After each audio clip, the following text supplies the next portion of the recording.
Bienvenue pour cette émission de Déclencheur. La photo, comme vous ne l'avez jamais entendu. Aujourd'hui, on rencontre André Amiotte qui accompagne les photographes de la passion vers la profession. C'est le titre de son livre d'ailleurs, La photographie de la passion au profit. Par exemple, André encourage les amateurs, ceux qui rêvent de s'installer comme photographe, à réfléchir. Ce n'est pas en effet parce qu'on aime faire des photos qu'on aimera les vendre. Mais peut-être que si. Comme d'habitude, je vous propose un moment saillant de l'interview Déclencheur Gold. Bien entendu, l'interview se poursuit pour les membres de Déclencheur Gold. C'est-à-dire soit sur www.déclencheur.com, soit sur l'iTunes Music Store, soit sur Amazon MP3. Une des étapes importantes, je pense, que de se lancer en affaires, c'est de déterminer au départ quelle valeur qu'on veut représenter pour le client. Okay? Ce qui veut dire que quel est le sens que le client va recueillir, le produit qu'il va avoir, le service qu'on va lui offrir. Est-ce que ça a une grande valeur ou est-ce que ça a une valeur de consommation tout à fait courante? Okay? Ça, c'est un des premiers choix qu'il faut faire. Et puis, à ce moment-là, si on dit, bien, moi, je veux faire du travail de grande valeur, donc, il y a une démarche à suivre. Alors, quelle image de marque je veux démontrer? Quel style de photo je veux faire?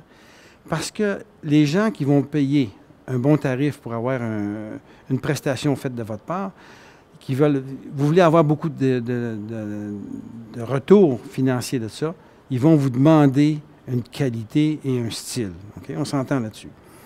Si on veut se contenter de faire des clichés rapides ici, clac, clac, clac, et brûler ça sur un DVD et finir avec ça, ça, c'est un produit de consommation courante et ça a un niveau de valeur là. Okay? Par contre, si on dit, puis je pose souvent la question, mais quel niveau de marché vous voulez? Est-ce que vous voulez toucher au marché de haut de gamme? Ah oui, tout le monde lève la main.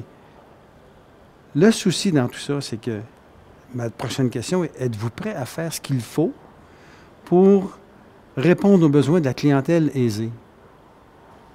Ça, c'est une autre responsabilité qu'on se donne. Les gens ne sont pas prêts à faire... Parce que les gens qui sont fortunés ne lancent pas l'argent par les fenêtres. C'est la raison pourquoi ils sont fortunés. Okay? Ils choisissent bien le prestataire, ils décèlent la valeur qui est présentée, et puis là, ils vont dire, oui, d'accord, moi, je suis prêt à faire affaire avec toi parce que je réalise que tu as une valeur. Il y a un fond de valeur, il y a un branding, il y a une présentation, il y a un accompagnement, il y a même du packaging qui suit la démarche, une carte de visite qui est bien conçue, qui est bien graphiquement, qui est bien conçue. Voyez-vous, tout cet ensemble-là qu'il faut mettre en place avant de se lancer dans un marché. Alors que je prépare cette émission, je lis « Tous les marketeurs sont des menteurs » de Seth Godin. Le titre français est inutilement provoque. Et c'est dommage parce qu'il ne donne pas envie de lire le livre, qui pourtant attire notre attention sur une réalité qui nous concerne, on va dire depuis les 10 dernières années, 15 années peut-être. Il est devenu facile de faire. Appliqué à la photo, ça veut dire qu'il ne faut plus être chimiste ou maîtriser des maths compliquées pour faire une photo. Ce qui ne veut pas dire, et Seth Godin insiste là-dessus, ce qui ne veut pas dire que ce n'est pas important. Mais ce qui veut dire que savoir-faire ne suffit plus à donner de la valeur au travail. La valeur vient en construisant une histoire. André Amiotte utilise un autre vocabulaire.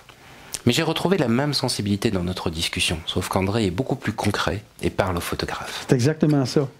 Alors, on ne vend pas le produit, on vend la valeur que le produit représente pour le client. Puis, lorsque je fais des stages, c'est là-dessus qu'on travaille beaucoup. C'est d'aller chercher la raison pour que le client va avoir le produit.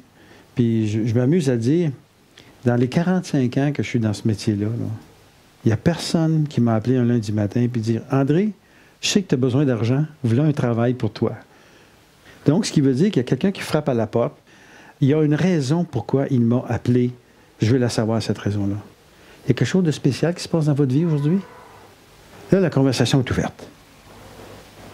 C'est ça que je me suis donné comme mission à moi, c'est de dire, et les photographes, là, ça a changé, là. Le monde a changé, là. Vous avez des outils absolument extraordinaires entre les mains. C'est plus facile de faire un cliché aujourd'hui. Mais ça, c'est juste le cliché. C'est pas une recette magique. Ça demande du boulot.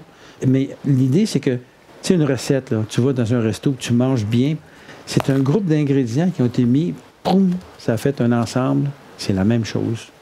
Je te dis, petite question, grande réponse. Hein? Est-ce que c'est la seule recette? Il n'y en a pas question. Il y en a d'autres recettes. Mais celle-là fonctionne. Bref, je vous invite à visiter le site d'André, www.photocoach.com. Il organise également régulièrement des formations avec nos amis de Planche Contact ou de la FMI. Et sur un axe plus directement photo, j'ai retrouvé ceci dans ma bibliothèque. Il y traîne depuis 2003. C'est pas tout jeune, mais André avait publié ce joli livre sur le portrait en entreprise. Et je vous retrouve bien entendu sur Déclencheur Gold.